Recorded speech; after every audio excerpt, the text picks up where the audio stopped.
اس نے کر لیا ہے، اس کو آپ کہہ رہے ہیں جس کو بلا نہیں سکتے آپ، ایسے نہ کریں آپ. تو ہم اس رولے میں نہیں پڑنا چاہتے. آپ اس بندے سے ڈریں who has nothing to lose. اس بندے سے ڈر نہیں لگتا ہے who has something to lose. جیلوں میں تو آپ نے ڈالنا شروع کر دیا ہے تو پھر کیا اٹھا کے لے جائیں گے؟ میں نے سنا ہے کہ انہوں نے بھی پروٹیسٹ جو ہے وہ اناؤنس کر دی ہے، اور پاکستان کے ہر حصے میں پاکستان تحریک انصاف کے لوگ جو ہیں وہ ان کی پروٹیسٹ کا حصہ بھی بنیں گے اور وہ ان کو ہیلپ بھی کریں گے، اس لیے کہ وہ ہم میں سے ہیں اور ہم ان میں سے ہیں. مہنگائی کم ہوگی، ٹھیک ہے، یہ کرائسس تو ہو گیا ہے، میں نے گورنمنٹ کے کچھ لوگوں کو سنا، مگر ہم یہ کہتے ہیں جی کہ کنزیومر کو سستی ملے گی. وہ کنزیومر تو بیچارہ مر گیا جی، کنزیومر نے تو کدی بھی سستی نہیں لبھی. یہ سستی تو لبے گی مڈل مین کو یہ سستی ملے گی، اس نے اٹھا لی ہوگی، اس نے استحصال کرنا ہے اس حکومت اور پی ڈی ایم کی حکومت کی مدد سے کنزیومر کا. آپ یہ سمجھیں کہ آپ کو آٹا سستا ملنا شروع ہو جائے گا کیونکہ گندم کے ساتھ یہ حشر ہو رہا ہے. وہ پھر میں نے دسیا جی کسی دن جس دن تو آٹا سستا لبے گا نا، پھر میں نے تسی دس چھڑیا جی. سو میں یہ سمجھتا ہوں کہ جیسے میرے سے پہلے میرے کولیگز، میرے بھائی یہاں پہ آلریڈی پوائنٹ آؤٹ کر چکے ہیں، سجیشنز اپنی ڈیمانڈز رکھ چکے ہیں کہ گورنمنٹ جو ہے اس کو بالکل یہ پرچیزنگ کرنی چاہیے. آپ اتنا بڑا دیکھیں 20% کا ہمیشہ ڈیسائیڈ ہوتا تھا کہ آپ ان سے خریدیں گے کسان سے، اور وہ آلموسٹ بن جاتی ہے 50 ملین کے قریب. اب آپ کہتے ہیں کہ جی ہم صرف 20 ملین جو ہے خریدیں گے. یہ ہم نے اس وقت اسمبلی میں بھی اٹھایا کہ یہ بڑا ظلم ہے کہ ہم اس کے ساتھ کیا کریں گے، بقایا کے ساتھ اس کو کہاں لے جائیں گے. تو اگر یہ اس کو اچھی طریقے سے ڈیل کریں تو فارمر جو آلریڈی مر چکا ہے اس کو فائنینشلی ہیلپ کریں، اس کو اس سے خریدیں، اس ریٹ میں خریدیں جس ریٹ میں خریدنی چاہیے. پھر اس کے بعد اس کو آپ سٹاک کیری فارورڈ کریں یا ایکسپورٹ کریں، جو مرضی کریں. ہم ویسے بھی جو ہے فوڈ سیکورٹی اور فوڈ سفیشنسی کے حوالے سے ہمارے ایشوز ہیں، منسٹری کا کام ہے، یہ اس کے اوپر بات کریں گے، ان کو کرنی چاہیے. تو میں یہ سمجھتا ہوں کہ یہ ذمہ دار ہے اور یہی کسانوں کو اس میں سے نکالیں، کیونکہ اگر کسان تباہ ہو جاتا ہے، جو کہ ہم کہتے ہیں کہ ہماری ایگریرین اکانومی ہے، تو پھر آپ اس کو تباہ کر دیں گے تو پھر ہم باقی سارے کیسے چلیں گے. سو ہماری صرف یہی ڈیمانڈ ہے کہ یہ جو کلپریٹس ہیں ادھر ادھر نہ پھینکیں ایک دوسرے کے اوپر. اس نے کر لیا ہے، اس کو آپ کہہ رہے ہیں جس کو بلا نہیں سکتے آپ، ایسے نہ کریں آپ. تو ہم اس رولے میں نہیں پڑنا چاہتے.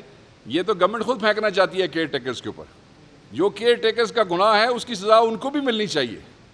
مگر جو کام آپ نے اپنے ٹائم میں شروع کیا، کیئر ٹیکرز سے کروایا اور پھر اس کے بعد اپنی گورنمنٹ میں اس پہ مور لگا کے آخری جہاز تک ڈاک کروائے، آپ ذمہ دار ہیں.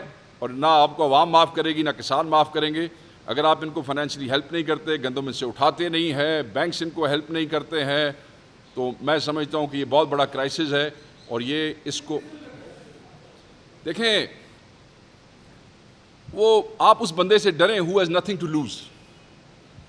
اس بندے سے ڈر نہیں لگتا ہے who has something to lose. وہ ان چیزوں کو بچانے کے لیے ہو سکتا ہے کسی چیز کا کمپرومائز بھی کرے.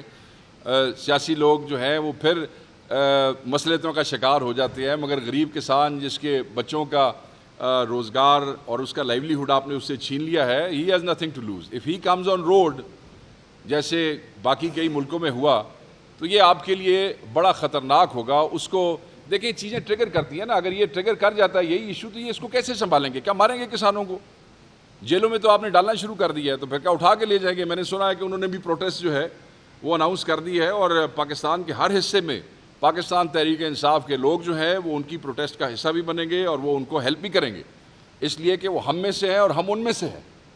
سو میں سمجھتا ہوں کہ اس چیز سے آپ کو بچنا چاہیے. جن لوگوں نے پیسے کمائے ہیں just because Russia, Ukraine, Latvia, Romania یہاں پہ انٹرنیشنل مارکیٹ کے اندر اس ٹائم میں کلیپس ہو گیا تھا گرین پرائسز کے حوالے سے، اور پھر لوگوں نے اس کو سستی گندم وہاں سے اٹھائی ہے. اب یہ بھی دیکھیں کہ صوبائی حکومتوں نے وہ گندم خریدی کتنے میں ہے اور پھر اس کی سپورٹ پرائس کیا رکھی ہے. مطلب وہاں سے وہ 3,000 میں 3200 میں خرید کے لا رہے ہیں، اور یہاں آپ ان سے مطلب ہے کہ میرے خیال 47 45 68 85 تب آپ لے رہے ہیں. Somebody has made a lot of money and it is the responsibility of the government to find it out. So ہم اس پہ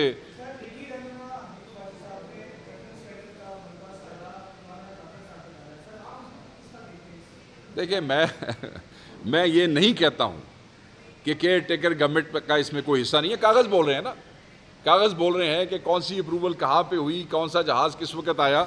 مگر میں یہ سمجھتا ہوں کہ سارا ملبہ کیئر ٹیکر پہ نہیں ڈالا جا سکتا ہے. پی ڈی ایم کی گورنمنٹ نے سمری موو کی, اس وقت کی بیوروکریسی میں کسی شریف آدمی نے ان کو انکار کیا. سو بیسیکلی یہ ان کی وش بھی تھی, ان کی ول بھی تھی, یہ چاہتے بھی تھے کہ ہو. آ جاتی ہے پی ڈی ایم گورنمنٹ. ہم بار بار کہہ چکے ہیں کہ پی ڈی ایم گورنمنٹ جو ہے وہ ایکسٹینشن ہے, کیئر ٹیکر گورنمنٹ جو ہے وہ ایکسٹینشن ہے پی ڈی ایم کی. تو آپ مجھے یہ بتائیں کہ جو پی ڈی ایم کی گورنمنٹ کے لوگ تھے, کیا کیئر ٹیکر گورنمنٹ سے ان سے کام لینا کو مشکل تھا؟ کیا وہ کیئر ٹیکر سے کام نہیں, اپنی مرضی کے ڈی سی لگوا لیے, اپنی مرضی کے ایس پی لگوا لیے, اپنی مرضی کے چیف سیکرٹری اور آئی جی تو لگوا لیے, تو اپنی مرضی کا جہاز نہیں سی منگوا سکتے, اپنی مرضی کا اپروول نہیں سی لے سکتے. سو یہ انہوں نے ہی کیا ہے. تو ہم یہ دیکھتے ہیں کہ وہ جو حنیف عباسی صاحب کا اور former caretaker prime minister کا وہ ہے, وہ پتہ نہیں, وہ ایک سوچی سمجھی ایک سازش ہے کہ ہر چیز ادھر ڈال دی جائے, مگر عوام اصل کلپریٹس کو نہیں چھوڑے گی.